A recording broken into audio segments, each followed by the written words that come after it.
Hello, good afternoon. Welcome to our second conference talk about food waste. I am Lucia and I will be a host for today. Let me introduce you to the Green Hospitality if you are joining us for the first time.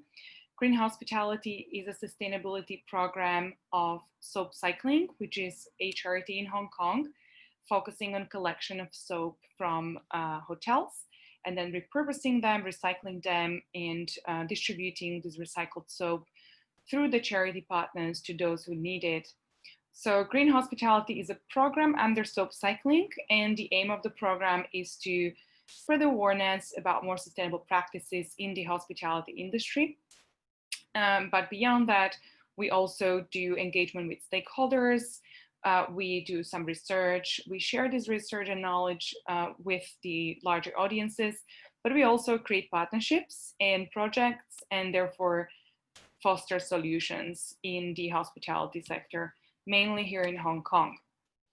The program is supported by the Sustainable Development Fund of Hong Kong and is part of other initiatives. And this event specifically is leading to our conference on the 24th of September, where we're going to welcome around 30 speakers from the hospitality industry across airlines, hotels, civil society, F&B, and others. So those of you who are not yet registered, please keep an eye on our social media channels and other communication channels or to sign up soon.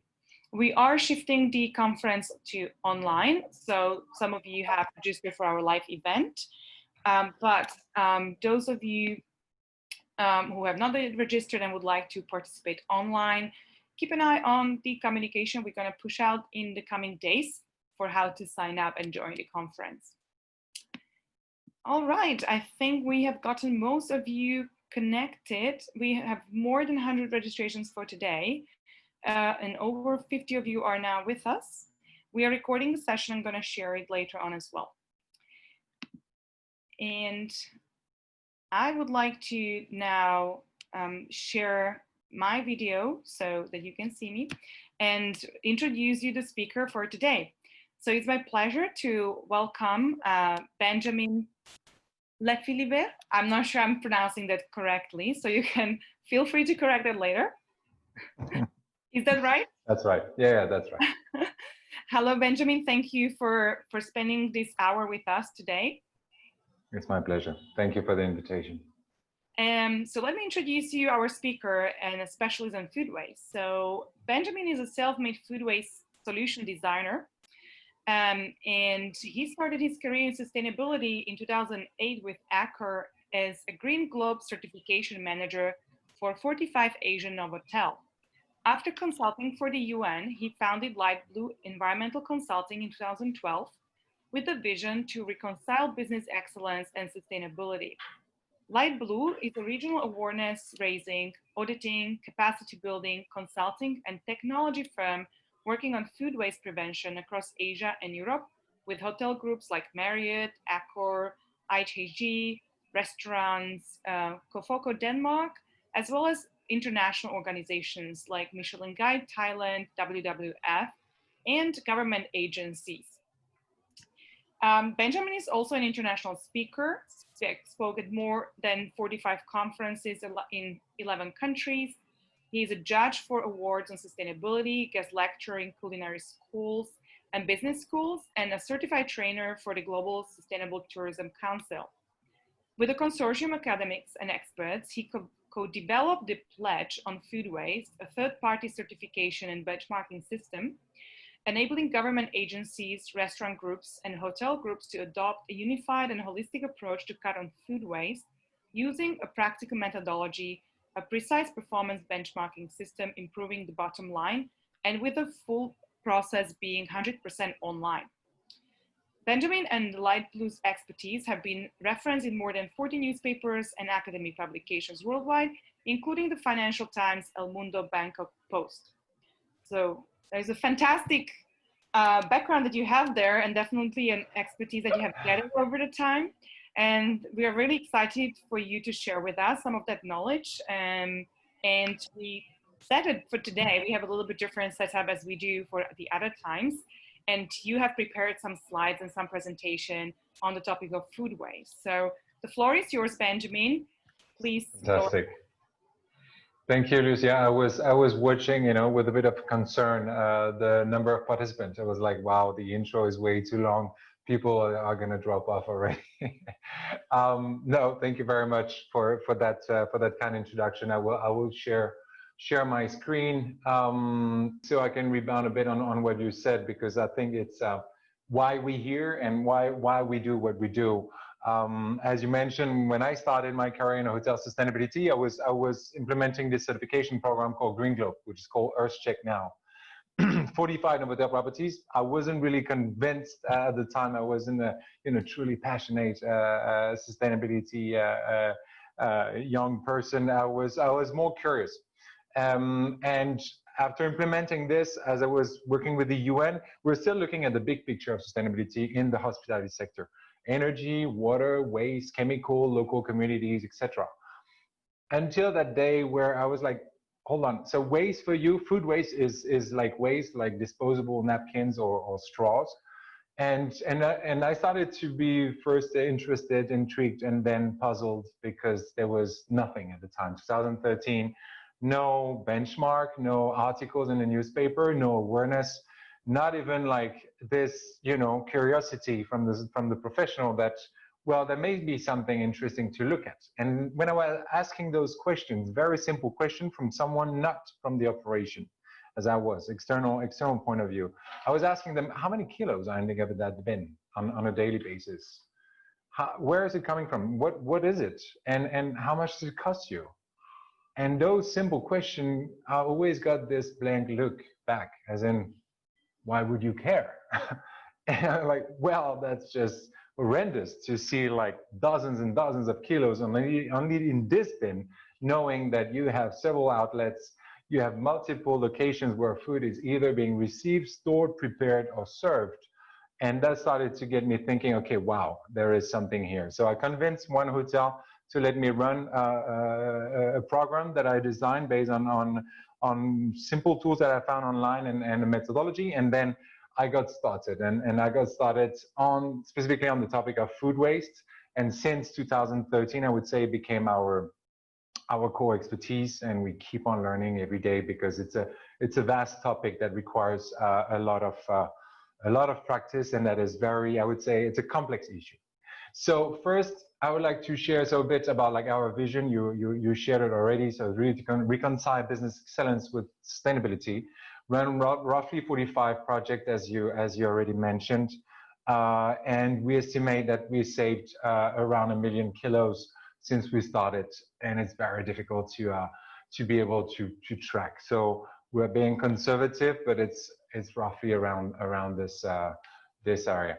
This is another view of the type of customers that we work with. It was shared as well earlier. What is interesting is now we are doing a shift, and we are working more and more, initially much more with hotels and restaurants, and now much more with government agencies, with universities, as we just completed with Republic Polytechnic, for instance, in Singapore, with international organizations like GIZ on multiple countries. It's an exciting time. Before I dive into the topic, I would like to get you to adopt a certain perspective, because the topic of food waste is still widely misunderstood. And if we go back to, I would say, the big picture of sustainability, and that's where we are here today. Initially, we started with the Millennium Development Goals, for those that were old enough to remember those. What is interesting is that there was only 8 of them, out of which only one, the number 7, was specifically focusing on environmental sustainability, as they were calling it. Moving fast forward to 2015, US SDGs, Sustainable Development Goals, and then suddenly we have double the number of goals, and with much more specific aspect related to what you could call like environmental sustainability, but one fundamental aspect, which is as well the reason why we decided those 7 years ago to focus on the topic of food waste. The fact that actually food waste is the only topic that really connects all of those 17 SDGs. from the biosphere, the ecosystem, to the society, to the economy. And this is a very nice representation by the Stockholm Resilience Institute in Sweden. But it's a nice illustration to say that even if you step back for a second and you think, well, nobody can live without food. And food has made or break empires, has triggered wars, has shaped geopolitics. And we still now look at food as something granted that is in our plate. And we try to get our partners, those that join our workshops, to shift their perspective as well. Try to think about all the resources that was needed to get that apple in front of you. From the moment you sow the seed, all the way, and each steps that it had to go through, and all the resources that were embedded in that apple, so it can become an apple in front of you in an urban context. And it's phenomenal when you think about the accumulated amount of resources that are lost through food waste. So to share a couple of figures with you, many of them are, I would say, well known, such as 1/3 of all the food that we produce is wasted.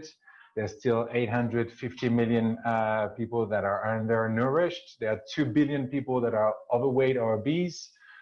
There are serious discrepancies between amount of food that is lost depending on where it is on the food chain, on the supply chain, from the harvest level to distribution, manufacturing, retail, and huge differences in terms of amount that are lost at different levels.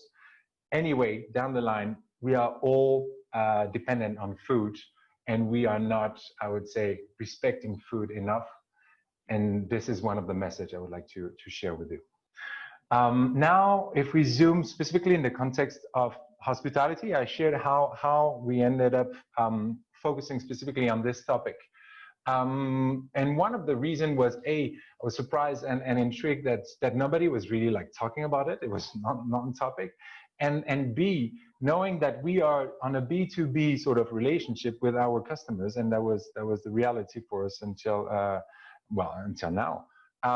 You need to show that, okay, sustainability basically in general 7 years ago was not sexy enough, so that let's say hotels would pay you as a consultant to help them on this topic. Things have changed, but at the time we were too early, and we identify food waste as a fantastic way to show that there is some genuine financial benefit in addressing food waste. And I really would like to insist on this first statement, because this is a learning experience from the past 7 years on why such a slow pickup, in particular in the hospitality sector.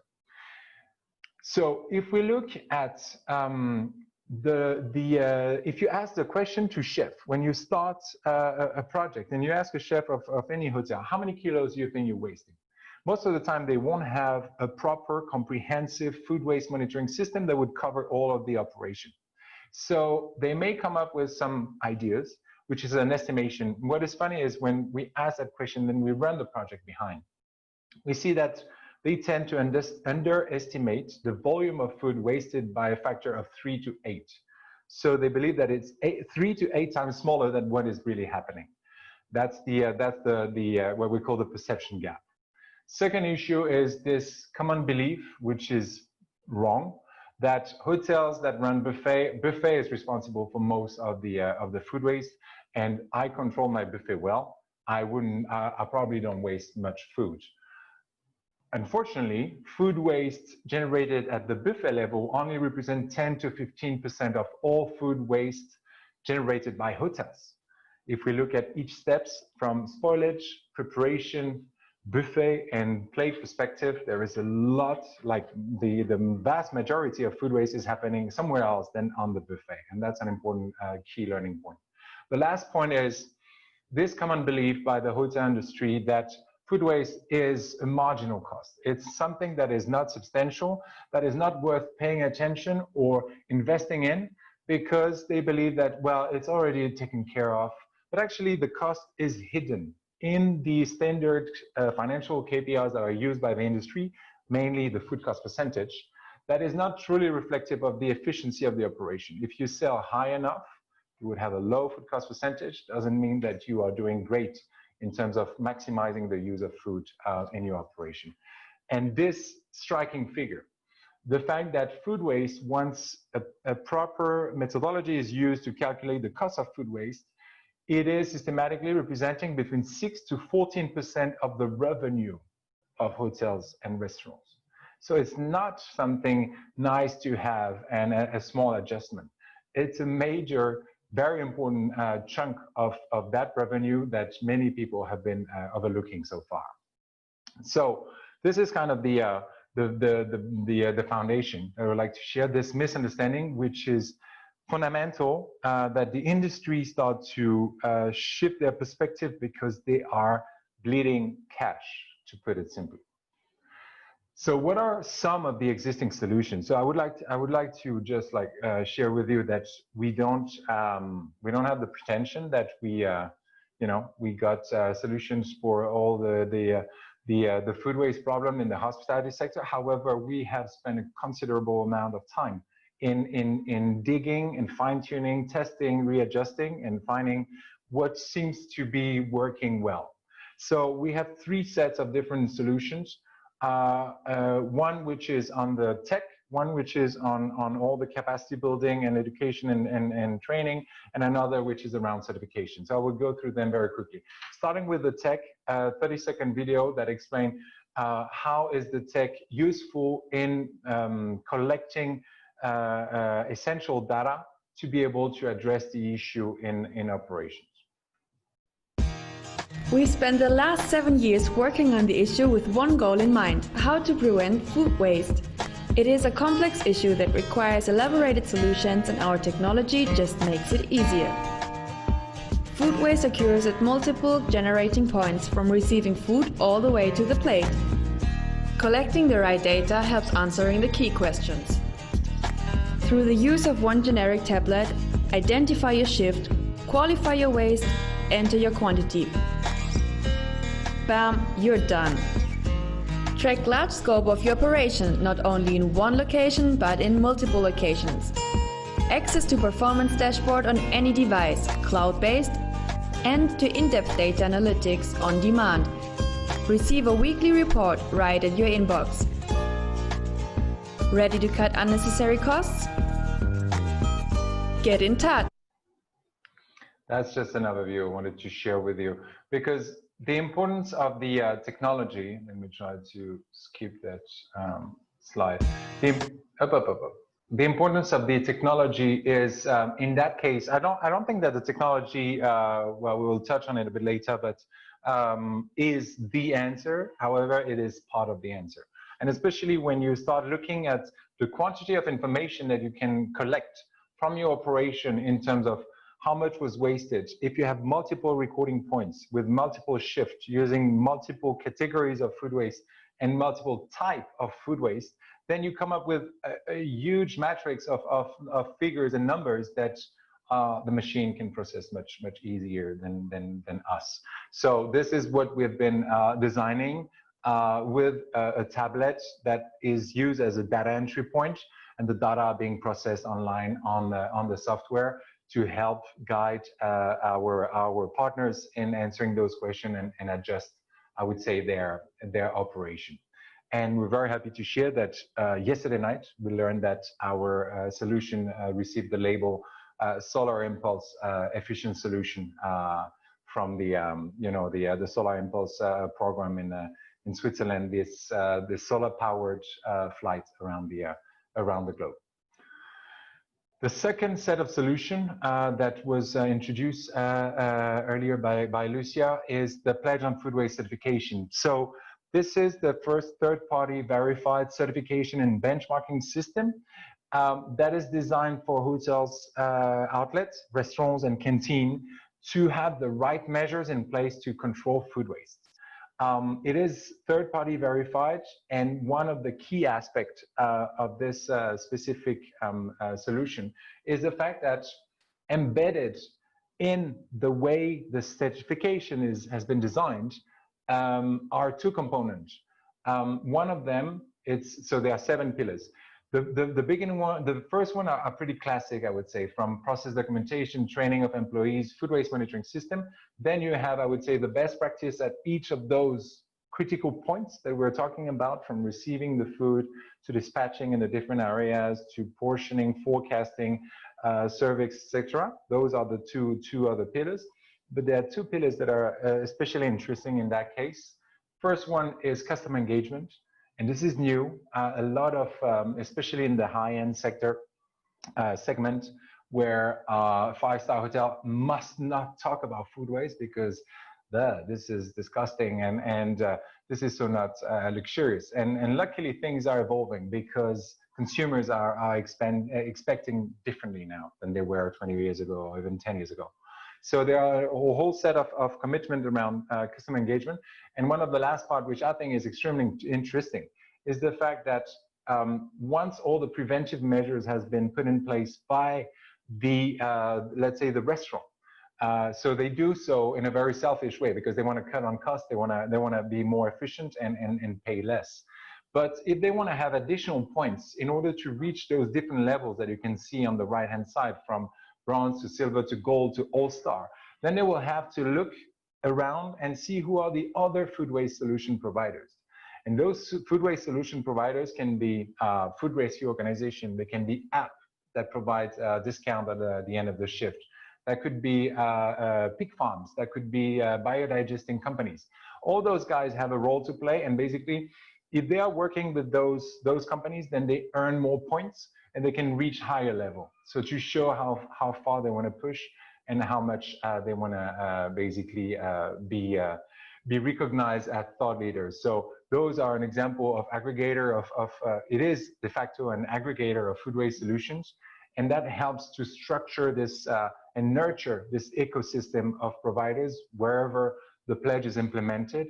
So that's of a great interest as well for, I would say, local authorities to be able to foster that ecosystem while providing solutions to cut on costs for those that implement it.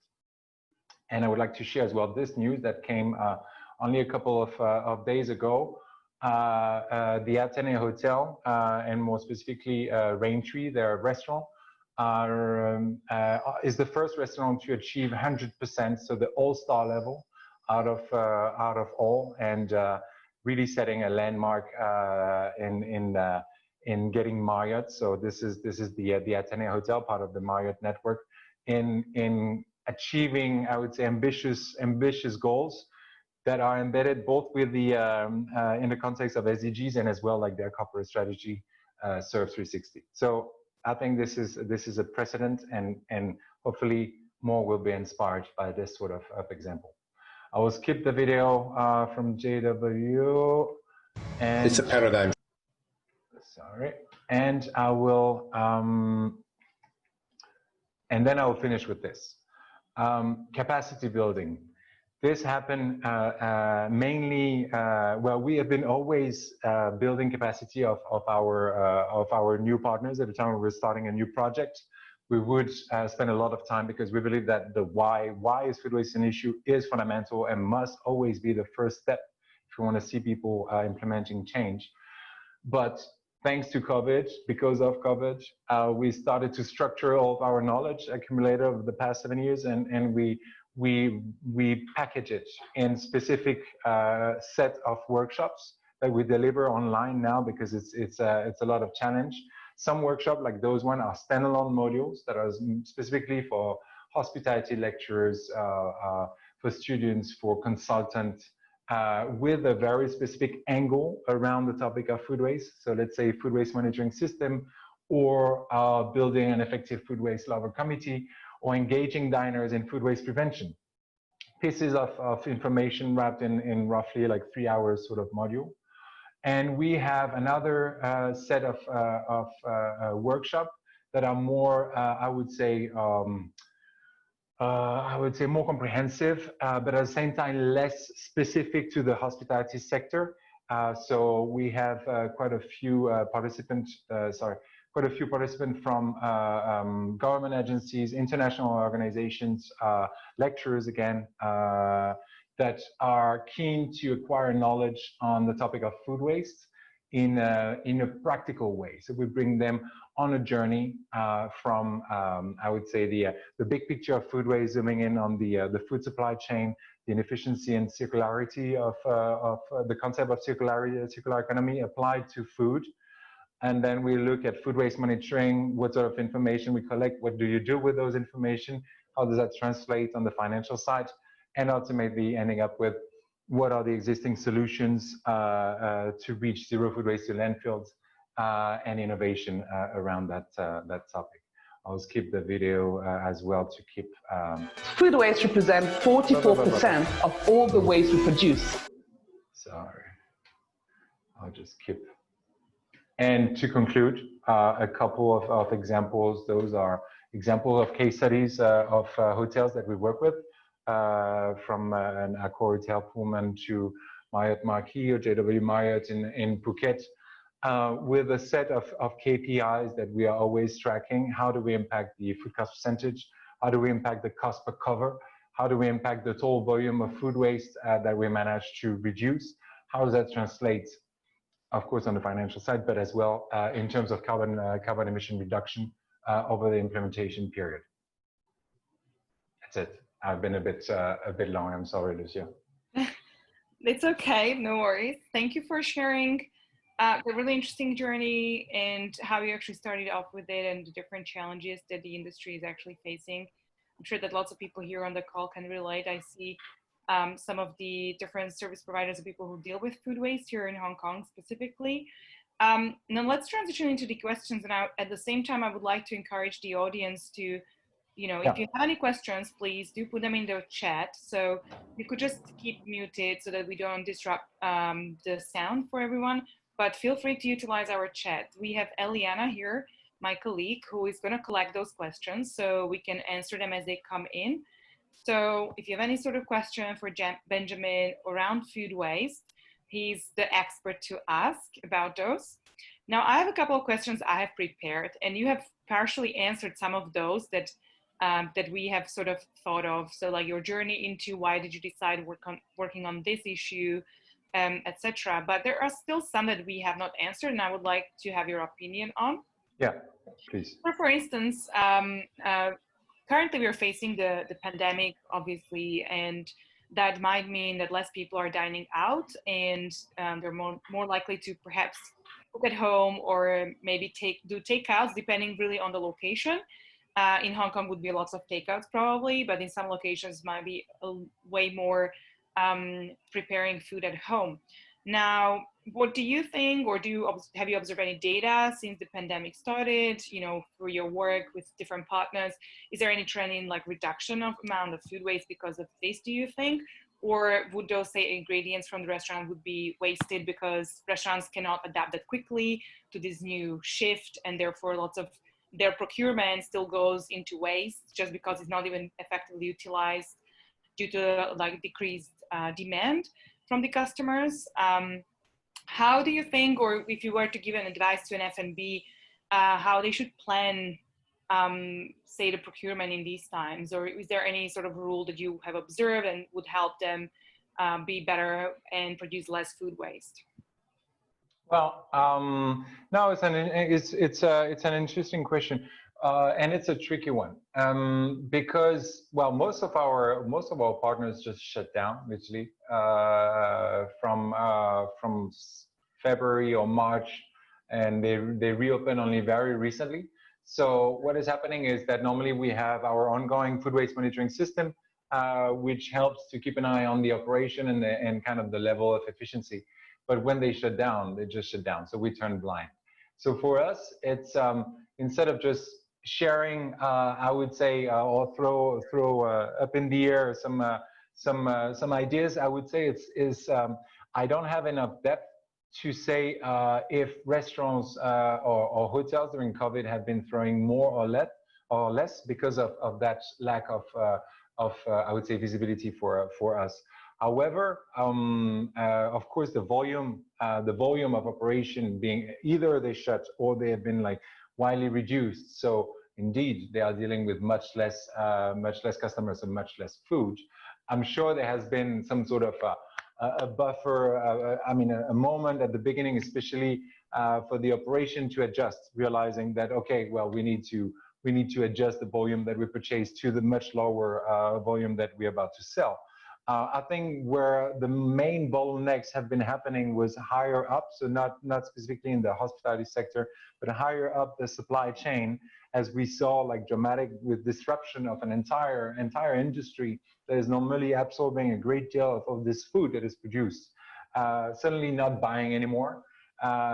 Created gigantic amount of food that couldn't find any markets, and as the governments were so not used to have to keep up or patch and find solutions, it's all the rescue organizations that had to roll up their sleeves and get to work to try to move all this food from one location to the consumers, and of course the needy in particular.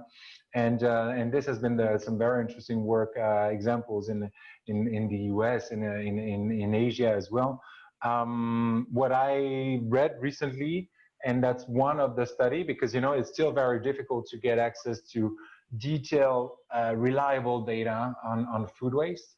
What I read recently is that there was a clear increase at the beginning in terms of food waste for household in the UK in particular.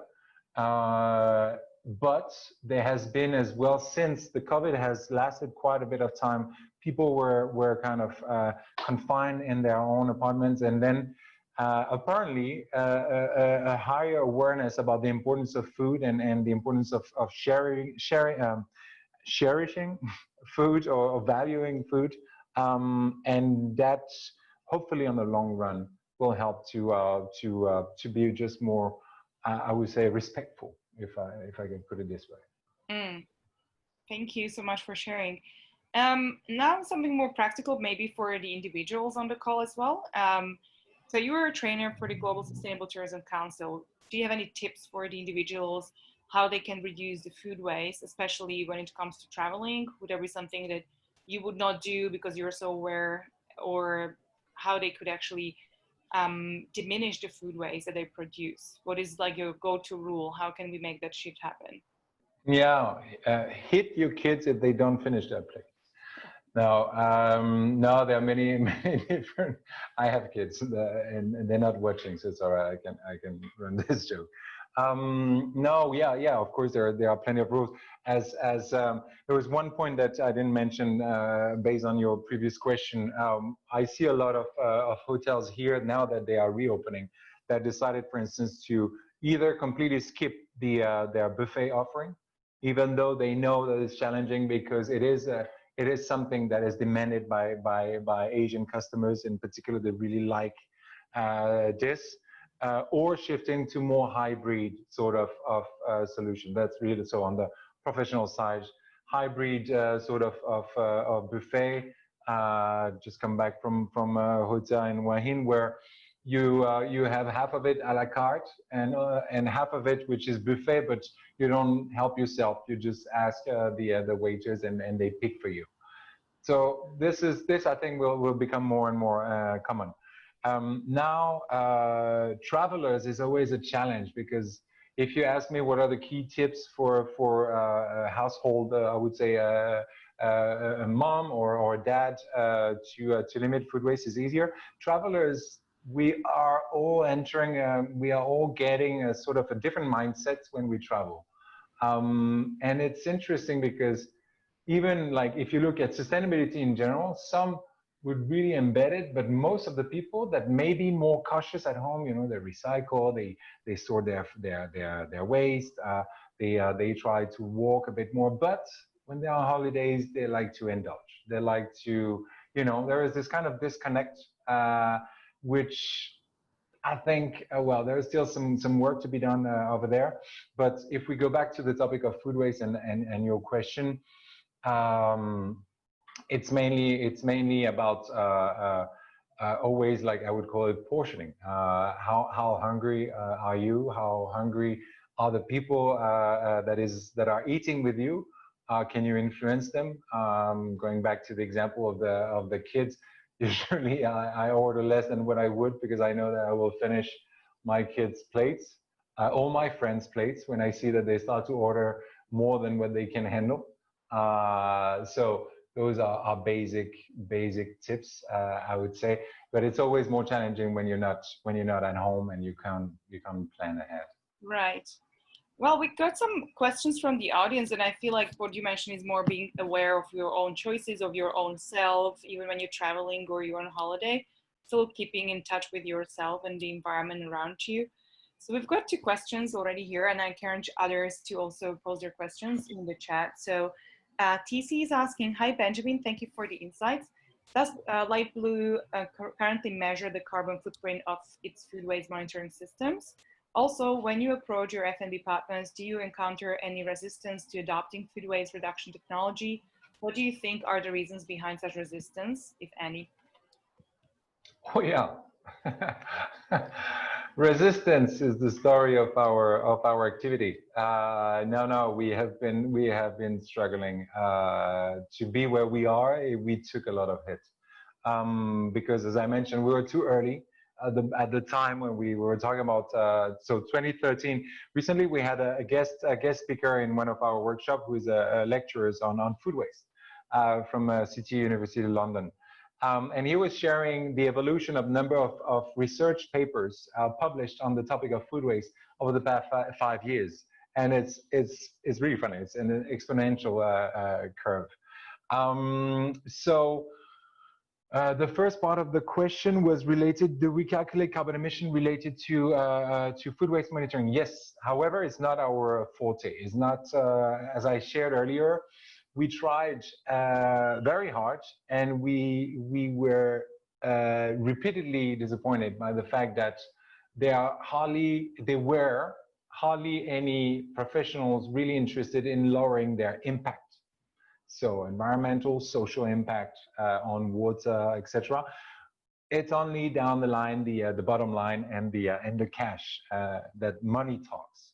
So we had to drastically shift the way we are presenting our solutions to adapt the language and the terminology used, and almost to carefully avoid the fact that, well, ultimately there's something good for the planet too, because it is still perceived, and that's directly linked to education and culinary schools and hotel schools that are still not embedding sustainability as a transversal kind of component that should be embedded in each and every single class that you go to, because it's not an external stuff that you can take out. And it's striking to see that still today, and still in major hotel groups that are officially displaying their ambition or policies when it comes to reducing carbon emission, waste, etc., water consumption, or food waste, there is a huge disconnect between the public message and the actual translation in practice, in means that are actually that they put in to reach those targets, in training people, in utilizing all their network to make it happen. So that's one of the challenge. To come back to the carbon emission, we do so, but we are not going into details because of the reason I just mentioned. So we do a simple conversion. 1 kilo of food waste equal 2.5 kilo of carbon emission. So if we reduce food waste by X compared to the starting point, we take as an indicator quantity of food waste divided by number of cover sold. So we have a ratio, let's say 500 grams per cover. And then we track the performance day by day or shift by shift compared to that starting point, that baseline. And whenever they are below, it translates into quantity of food that was not wasted. And this then is translated in carbon emission. So that's on this part. And yes, resistance big time, all the time, still now, still with dozens of case studies in various countries, hundreds of thousands of dollars of savings per year, sometimes more. The fact that food waste costs large hotel operation millions of dollars, some of them unique properties easily reach 1 million, 1.5, we've seen more than that.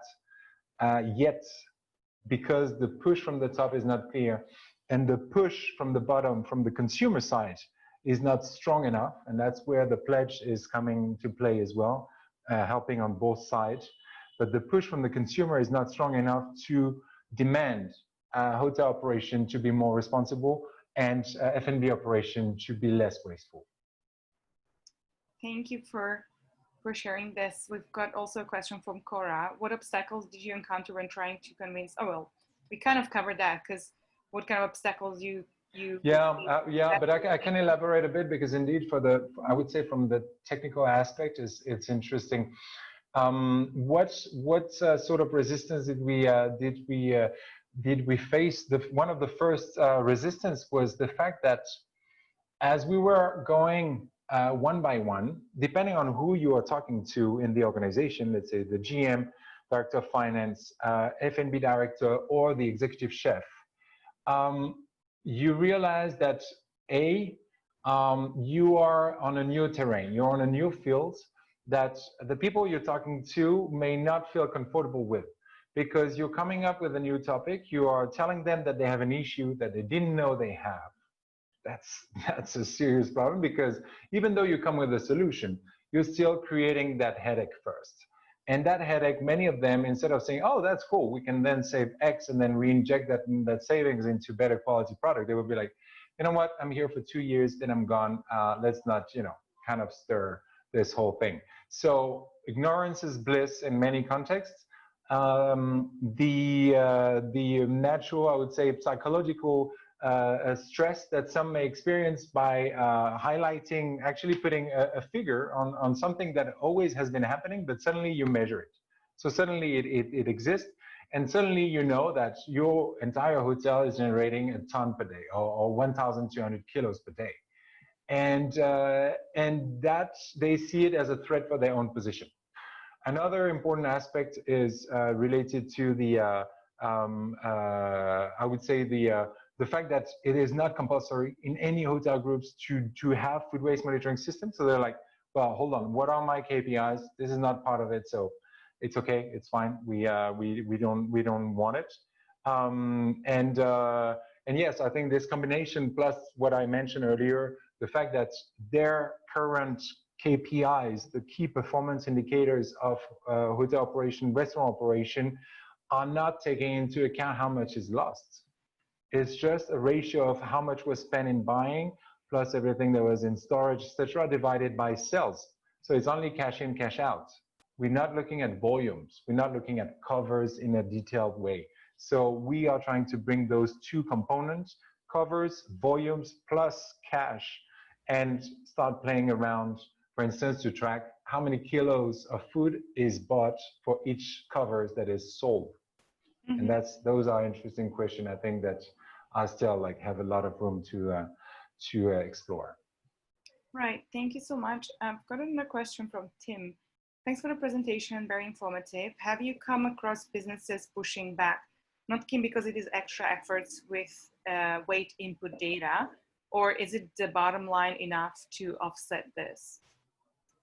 Yeah, that's what I was sharing. Is the bottom line is we had one issue, and it's funny because the issue was that when we were starting and we were at the beginning of our journey, the potential savings compared to what we were allowed to charge was so disconnected that we were doing proposal where the payback was 1 month, 1.2 months. We had to tweak the figures to cheat not on our cost but on the savings. So it looks more like, okay, that seems within boundaries, because systematically payback is below 4 months. There's a huge financial opportunity around food waste, which is still untapped and completely misunderstood. And for that reason, we're coming with projection where the teams were like, oh, no, well, those guys must be, that must be made up sort of figures. Even though it keeps on repeating itself. Again, because of lack of awareness, because of lack of case studies from different sources, and in-depth analysis of certain business units that can really show that, guys, if you waste 1 ton per day, how much do you think it's impacting your bottom line? I mean, put a price tag on it and then do the calculation. It's easy. So yeah, those were the main things we've been facing. And how about the recording of the data? I think what Tim means is, has there been any inconsistency in inputting the data? Have been the onboarding for the employees of a hotel or restaurant to make them used to using the app and actually recording all this complicated, problematic, or the adaptation was easy? No, I mean, first, there is no perfect systems. There are loads of different ways to monitor food waste. Some are fully automated, which I don't believe in. Some are fully manual, which was where we were coming from, which has clearly some downside, including the labor. The upside is the fact that you are involving people manually to physically weigh whatever goes to the bin and to repeat that exercise and to jot down the quantities and the categories. They start to really get the information to sink in and to understand that there is a direct connection between the volumes that end up in the bin and their own behavior. And that connection, if you break it through fully automated system, this is gone. And if you are underestimating the importance of awareness and training of your team in hospitality, just because they are back of house instead of being front of house, that means that you haven't seen that there are huge rooms for I would say, more profit and more lean organizations. But no, the buy-in is, the buy-in to me is, to ensure a proper buy-in, there are several factors. I mentioned one, the fact that we always start with why. People are not machines. So if you get them to connect with the topic of food, and then the downside of it was the topic of food waste, you can see that they can relate to it as person, as a member of communities with the impact of food waste. And this is, I would say, the first link. But then many would say, and it's funny because most of the resistance would come usually from the mid-management level. The entry level stuff, most of the time are very keen if you explain them why, if you make the procedure not too painful. And the third component that we play around is we try to design systems where we involve, for instance, human resources with the backup of general management and finance, where we say, okay, what about we set the right conditions so there is some incentive schemes. So we believe more into the carrot rather than the stick. So instead of putting CCTVs everywhere and punishing people because they're wasting too much, what about we play it, I would say, fair. We are being honest about where is our starting point. However, we have ambitious targets to cut it. And when we achieve those targets, what are the benefits for the staff? And I think this is fundamental. They can see that their efforts are paying off. And then there are different ways. Either it's small cash or sort of reward, which we don't necessarily encourage. The other option is much more on building the team, outing, celebration or vouchers to use the facilities, stay with us as a guest. So a couple of champions that we set up, like food waste champions that are nominated, or eat like a guest. Some employees have spent years working in the hotel, never had a chance to eat at the restaurant. So there are loads of perks and easy ways to engage your team. And then you can see that you can win on several sides instead of just on the financial pure bottom line sort of initiative. Right. So it nicely blends the engagement of your staff and actually feeling them connected to the business more profoundly than just saving your costs anyways. Yeah, fundamental, We've got a question from Oriya. Do you see the upcoming waste charging scheme will make a change in behavior from hospitality sector? So I'm not sure you're aware, but here in Hong Kong, the plan was to implement a charging scheme by the government for discharging of waste. I'm not sure your experience across the other countries what it is, but would you think something like this, the policy would encourage or change the behavior in the hospitality? I think it's touchy, and I hope there will be another question related to the latest decision by the Chinese government as well on the latest policy with order one less. But on this charging food waste, I think it's touchy and can backfire, even though it's a very, I would say, simple mechanism. I think it really depends on what segment you're in. Your fast food, cheap, all you can eat, yeah, makes sense, 100%. I mean, if you charge $10 to your customers, well, you'll have to find ways to control them.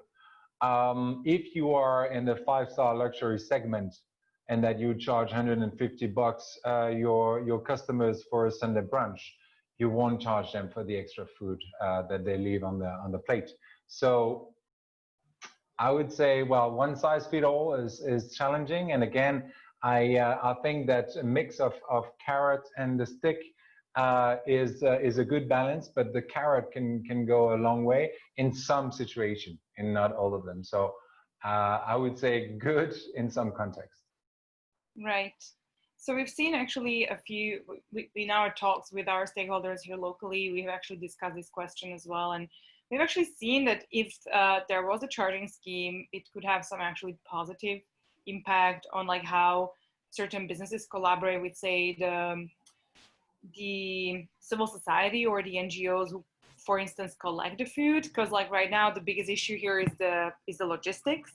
So like who takes care of the logistic cost is typically the question. And so if there is no imposed cost by the government for disposing of your waste, you as a business don't feel or have any sort of motivation to pay even marginal cost to a collector to dispose of your waste in a proper manner or repurpose it, unless you're really like business that values sustainability and you can afford it.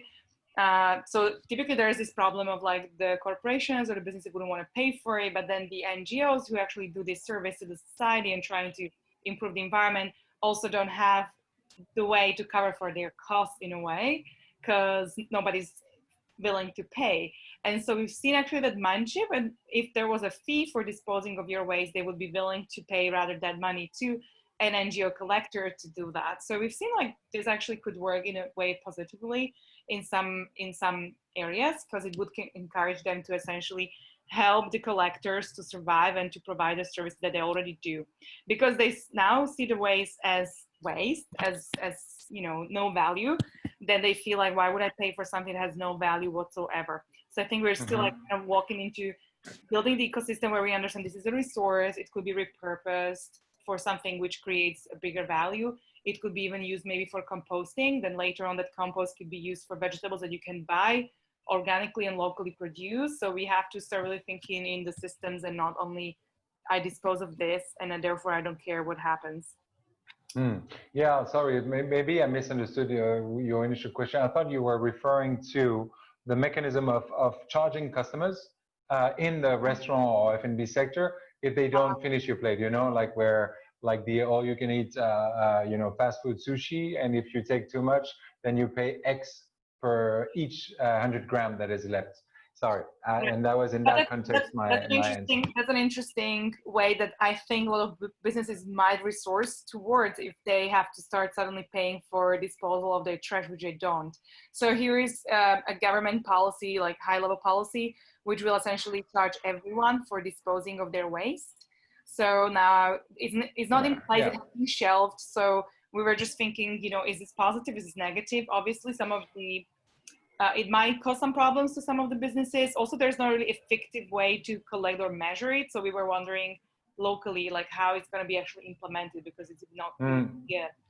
Yeah, Singapore is doing pretty well on that end. But yes, sorry. So to come back to that specific question, 100% with you. I think that's an essential element to get professionals to change their perspective, change the way they look at this, not as a natural byproduct of their operation, but as a sign of inefficiency.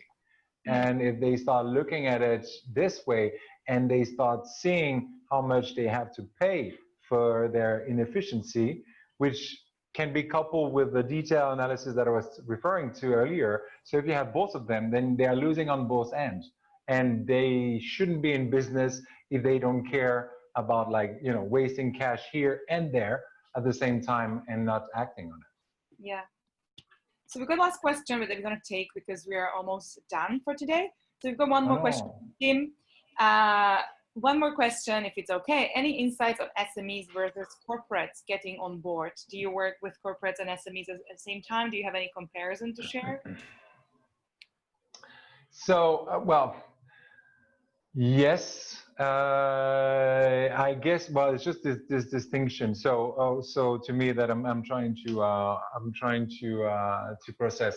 I would say we have been working most of our time. We've been working with hotels, but on a one-to-one basis. So meaning we were not coming from the corporate. Let's say when we work with Accor, or when we work with Hyatt, or with specific properties like JW Bangkok, we would go one-to-one. So we don't go through corporate. So then it's all the work that we can do in that context to change operation and collect all data and see what result we can achieve. We have had the chance as well to work with standalone hotels, maybe a different segment like 3-star MICE industry, sort of local Thai hotel. And there are of course differences. Same in Maldives, where we've had quite a lot of different projects, where you see the difference between those that truly walk the talk. So we had a chance, for instance, to work with various Soneva, for instance, while you have others that technically should be able to reach roughly the same level of performance, but huge disconnect for the same reason that I mentioned earlier. Because there is a policy, but there is nothing between the policy and the operation to kind of make it happen. Okay. Well, I think we're going to have to wrap up for today already, but if you have any more questions to send, please do so. And one more really important thing, thank you so much, Benjamin, for sharing all of your knowledge with us. Hopefully we can see you on other occasions. And I would like to also encourage everybody else to sign up for other events that we have prepared, other speakers. We will have a conference on the 24th of this month. And as I mentioned at the very beginning, the program is funded by the Sustainable Development Fund here in Hong Kong. And as part of that, we would like to ask you to help us out to share a little bit of a feedback. So you can see it, we're just now sharing with you. It's a very short feedback. The link is in the chat here.